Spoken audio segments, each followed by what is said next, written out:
तो वही पायल की शादी एक गरीब परिवार में हो गई। पायल ढेरों अरमान मन में संजोए अपने ससुराल आई, लेकिन ईंट गारे से बना ढांचा ही अब उसका घर था। ये देख उसकी आंखें भर आईं, लेकिन इसी को अपनी किस्मत मानकर उसने चुपचाप स्वीकार कर लिया। उधर अनुष्का अपने बड़े अमीर ससुराल में आकर बहुत खुश थी। एक रोज जब पायल बाजार में सब्जी लेने पैदल जा रही थी, तो अचानक गाड़ी में जाती हुई उसकी बहन अनुष्का की नजर उस पर गई। वो गाड़ी से उतर कर बोली, अरे दीदी, आप कहाँ जा रही हो? सब्जी लेने आई थी अनुष्का। खैर ये बता तू कैसी है और यहाँ कैसे? मैं भी ठीक हूँ। वो जो राधा कृष्ण मंदिर के सामने वाली कोठी है ना, वो विनय ने खरीद ली है।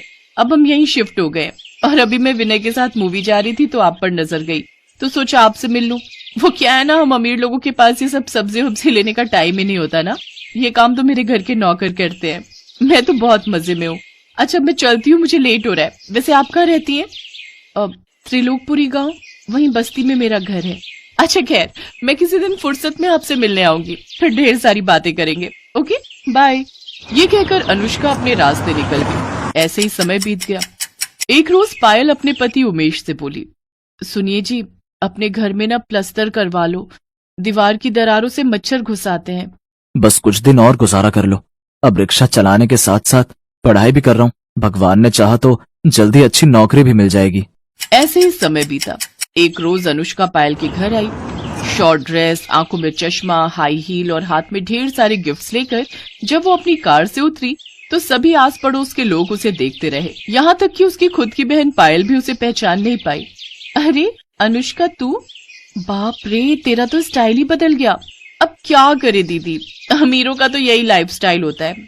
अच्छा अब क्या यहाँ दरवाजे पर ही बातें करोगी? चलो अब मुझे अंदर आने दो, मैं भी तो देखूं तुम्हारे महल को। अनुष्का उसके घर के अंदर आती है तो चारों ओर से उसकी ईंट की चार दीवारी को ही देखती रह जाती है। फिर पायल के हाथों में तरह तरह के मिठाइयों के डिब्बे और ढेर सारे गिफ्ट देती है। फिर कुछ देर बाद पायल पानी लेकर आई। उसकी सांस फूली हुई थी। दीदी कहाँ चली गई थी पानी लेने? आपकी सांस फूली हुई है। गली के बाहर जो सरकारी नल है ना, वहीं से लाई हूँ।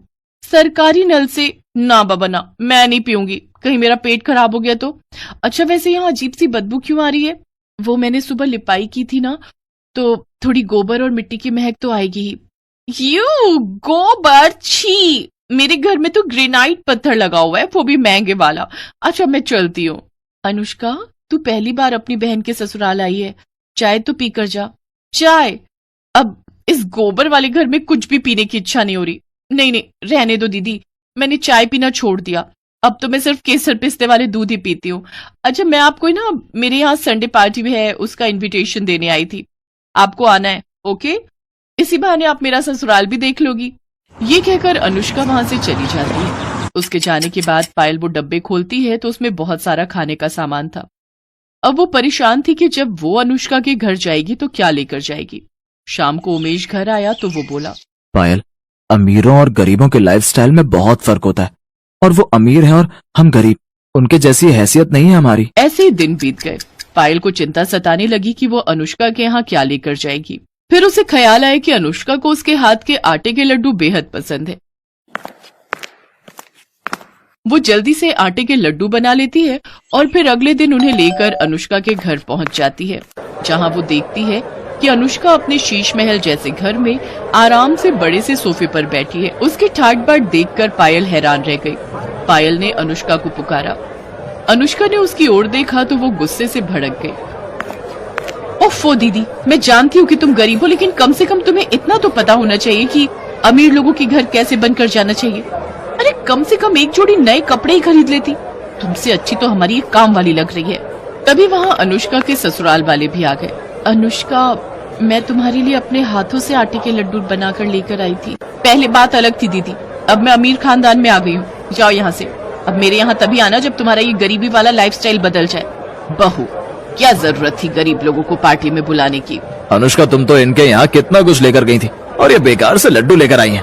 अपनी बेइज्जती देखकर पायल रोते हुए वहां से चली जाती है। ऐसे ही 3 साल बीत गए। दोनों बहनों की डिलीवरी होने वाली थी। पायल को उमेश जल्दी से पास के सरकारी अस्पताल में ले जाता है, तो वहीं दूसरी तरफ अनुष्का को विनय एक महंगे प्राइवेट अस्पताल में ले जाने लगता है। लेकिन प्राइवेट अस्पताल थोड़ा दूर होता है और वो वहां तक नहीं जा पाते। इसलिए वो भी अपनी पत्नी को सरकारी अस्पताल में ही ले जाता है। कुछ देर बाद डॉक्टर पायल से कहते हैं, मुबारक हो, आपको 2 जुड़वा बेटे हुए हैं। ये सुनकर पायल और उमेश बहुत खुश हुए, लेकिन तभी दूसरे कमरे से किसी के रोने की आवाज आई। पायल ने पर्दा हटाकर देखा तो सामने बिस्तर पर अनुष्का बेहोश थी और विनय और उसकी माँ आपस में बातें कर रहे थे। माँ, जब अनुष्का होश में आएगी और अपने बच्चे के बारे में पूछेगी तो मैं उसे क्या कहूंगा कि तुम्हारा बेटा मरा हुआ पैदा हुआ है और अब वो कभी माँ नहीं बन सकती।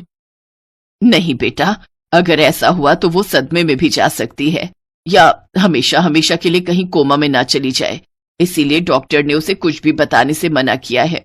नहीं माँ, मैं अनुष्का को नहीं खोना चाहता। उनकी बातें सुनकर पायल और उमेश ने एक दूसरे की तरफ देखा, फिर एक फैसला लिया। पायल ने अपना एक बेटा गोद में लिया और विनय से जाकर कहने लगी, विनय, मैं भी अपनी बहन को नहीं खोना चाहती। हमने आप दोनों की सारी बातें सुन ली। मैंने जुड़वा बेटों को जन्म दिया है, इसलिए मेरा एक बेटा तुम रख लो और अनुष्का को यही कहना कि ये उसी का बेटा है।